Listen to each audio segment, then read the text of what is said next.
안녕하십니까. 박훈탁TV입니다. 미국에 다가오는 파산이 한미동맹의 파기로 이어질 수 있습니다.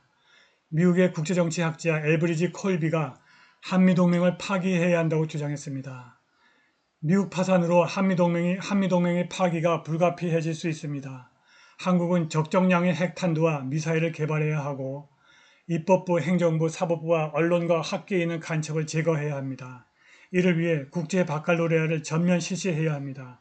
구독, 좋아요, 알림 설정, 자율구독료 부탁드립니다. 워싱턴 DC의 최고 싱크탱크 카터 연구소의 수석 연구원 더그 밴도우가 한국 사람들이 엘브리지 콜비 때문에 성경적 규모로 울부짖고 이를 갈고 옷을 찢고 있다고 말했습니다. 콜비는 한때 국방부 관리였고 현재 가능성이 높은 두 번째 트럼프 행정부에서 더 크고 더 나은 일을 하기를 바라고 있습니다. 그는 한미동맹의 지속 가능성에 문제를 제기하면서 중국이 제기하는 위험을 감안할 때 워싱턴이 북한과 싸우면서 창을 꺾어서는 안 된다고 주장했습니다. 콜비는 이렇게 설명했습니다. 남한은 북한과 싸우고 있고 중국과 싸울 준비가 된 군대는 없기 때문에 북한에 대한 자체 방어에 대한 주요하고 본질적으로 압도적인 책임을 져야 할 것입니다. 북한이 쳐들어오면 남한 혼자 싸우라는 겁니다. 한미동맹의 파기 가능성 때문에 울부짖고 이를 갈고 유태인처럼 옷을 찢는 한국 사람을 본 적은 없습니다. 그러나 미국이 한미동맹을 유지할 능력을 잃고 있는 것은 분명한 사실입니다. 더그 밴도우는 한국이 미국의 좋은 친구이지만 북한의 핵탄두 ICBM에 두들겨 맞으면서까지 지켜야 할 가치는 없다면서 워싱턴 정책 위반자들은 한국이 자체 핵무기를 개발하는 것의 유용성을 고려해야 할 때라고 말했습니다. 밴도우는 한국이 한미동맹의 미래에 대해 걱정해야 한다면서 무임승차 동맹은 다음 트럼프 행정부의 표적이 될 가능성이 높다고 강조했는데 한국은 결코 무임승차자가 아닙니다. 평택 미군기지 건설에 한국이 무려 100억 달러를 지불했습니다. 한미동맹 파기의 결정적인 이유는 미국의 파산입니다. 더그 밴도우는 미국의 연방정부가 사실상 파산으로 치닫고 있는 상황에서 미국인은 공화국을 구하는 데 집중해야 할 때라고 말했습니다. 미국이 파산으로 치닫고 있는 것은 분명한 사실입니다. 이 이유가 동결된 러시아 자산에서 발생한 수익을 이용해서 우크라이나에 15억 유로를 송금하여 미국 파산에 기름을 붓고 있습니다. 러시아는 EU의 조치에 대응하겠다고 했지만 구체적인 내용은 아직 알려지지 않았습니다.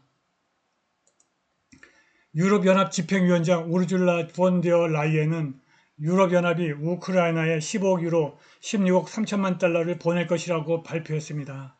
이는 27개 회원국으로 구성된 유럽연합이 동결한 러시아 자산에서 발생한 수익입니다. 2022년 2월 모스크바가 우크라이나에서 특수군사작전을 시작한 이후 서방은 러시아의 국가자산 약 2,760억 유로 3천억 달러를 동결했고 지난달 G7은 러시아의 동결된 자산에서 창출한 수익으로 우크라이나에 대한 500억 달러 대출을 처리하기로 결정했습니다. 크렘린궁 대변인 페스코프는 7월 26일 이러한 조치에 대한 러시아의 반응이 있을 것이라고 말했습니다. EU가 미국의 허락을 받아 러시아 자산에서 나온 수익을 전용해버림으로써 나머지 세계가 미 국제 덤핑과 금 매수에 나섰고 이것은 미국의 파산을 의미합니다. 베벌리 힐스의 프레셔스 메탈스의 창립자이고 귀금속 전문가 앤드류 소르치니가 더 메탈 K 쇼에서 금을 비롯한 귀금속이 그 어느 때보다 달러를 제치고 세계의 기축통화가 될 가능성이 높다고 말했습니다. 멜 케이는 골드만삭스, 체이스 등 기존의 금에 대해서 부정적으로 언급했던 은행들이 갑자기 금을 홍보하고 있다고 언급하면서 현재 상황에 대한 소르치니의 의견을 물었습니다. 소르치니는 금이 온수당 2,300억 달러 이상을 유지하고 있으며 역대 최고치까지 약 125달러가 남았다고 말했는데 이는 엄청난 가격이라고 그는 지적했습니다. 그리고 이것은 금이 세계의 기축통화가 되는 데 가까워지고 있다는 증거일 뿐이다. 현재는 달러이지만 아무도 더 이상 달러를 원하지 않는다. 왜냐하면 이제 달러는 석유조차도 뒷받침되지 않기 때문이다 라고 소르치니가 말했습니다. 세계금협회의 중앙은행 보고서에 따르면 중국, 터키, 인도의 중앙은행이 금 매입에서 선두를 달리고 있으며 이들의 매수 열풍으로 2022년과 2023년에 10만 톤 이상의 금이 보유액에 추가되었습니다. 점점 더 많은 아프리카 국가들이 지정학적 위험을 해지하고 통화 손실을 방지하기 위해서 금에 관심을 갖고 있습니다. 나이지리아, 우간다, 짐바브웨, 마다가스카르 그리고 다른 여러 많은 아프리카 국가들이 금 보유량을 늘리고 금을 본국으로 가져오고 심지어는 황금으로 통화를 뒷받침하기 위한 움직임을 보이고 있습니다. 이러한 변화는 달러의 붕괴와 미국의 파산의 위험을 해지하기 위한 것입니다. 미국의 파산은 돌이킬 수 없습니다. 미국 파산으로 인한 한미동맹 파기에 대비하려면 적정수의 핵탄두와 이를 운반할 미사일을 개발해야 하는데 그것은 별로 어렵지 않습니다. 문제는 우리 내부의 적입니다. 대한민국의 입법부와 행정부와 사법부 그리고 언론과 학계가 북한과 중국의 간첩으로 가득 차 있습니다. 이들이 우리가 개발한 핵탄두와 미사일을 무용지물로 만들 수 있고 북한에 대한 공격을 명령하는 국방부를 무력화시킬 수 있습니다.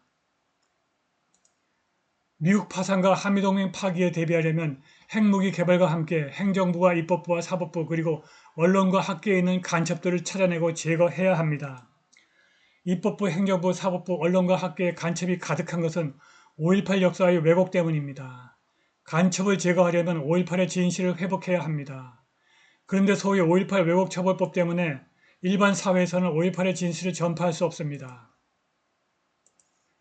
5.18의 진실을 전파하려면 전국 고교에서 국제 바칼로레아를 전면 실시해야 합니다. IB는 국제적으로 인정받는 유치원부터 고등학교까지의 교육과정이고 각 교과목에 약 7년 주기로 부분 개표 및 수정됩니다. 인터내셔널 바칼로레아 오거니제이션은 1968년에 창설되어 스위스 제네바에 본부를 두고 있는 국제교육재단입니다. 국제 바칼로레아 디플로마는 75개국에 있는 2,000개가 넘는 대학에서 인정해주고 있습니다.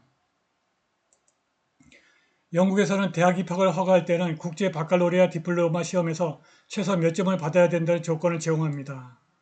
미국의 경우 입시 때는 국제 바칼로레아 디플로마가 크게 작용하지는 않지만 하이어 교과목에 한해서는 미국의 대학 과목 선의 수재와 동일한 취급을 해줍니다. 대한민국에서는 서울대학교와 카이스트, 연세대학교 등의 대학들이 해외에서 고교 과정을 이수한 학생들의 입학 조건을 인정해줍니다. 고교 IB 디플로마 과정에는 7점 만점의 6개 그룹의 학과 외에 각 1점의 논문, 익스텐디드 에세이, Theory of Knowledge, 봉사와 교육 활동이 있습니다. 45점 만점에 42점 받으면 하버드, 예일, 프린스턴 입학에 문제가 없다고 합니다. 서울대도 그 정도면 입학이 가능하다고 합니다. 특히 독자적인 연구와 추론으로 4,000단어 미만의 에세이를 쓰는 논문, 익스텐디드 에세이 교과목과 철학, 도덕, 논술 등을 통합하여 비판적이고 이성적인 사고를 가르치는 교육과정 Theory of Knowledge를 통해서 5.18의 진실에 대해서 학생들이 눈을 뜨게 됩니다.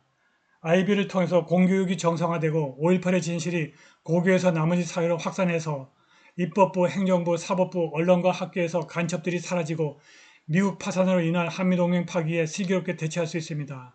오늘 방송은 여기까지입니다. 감사합니다.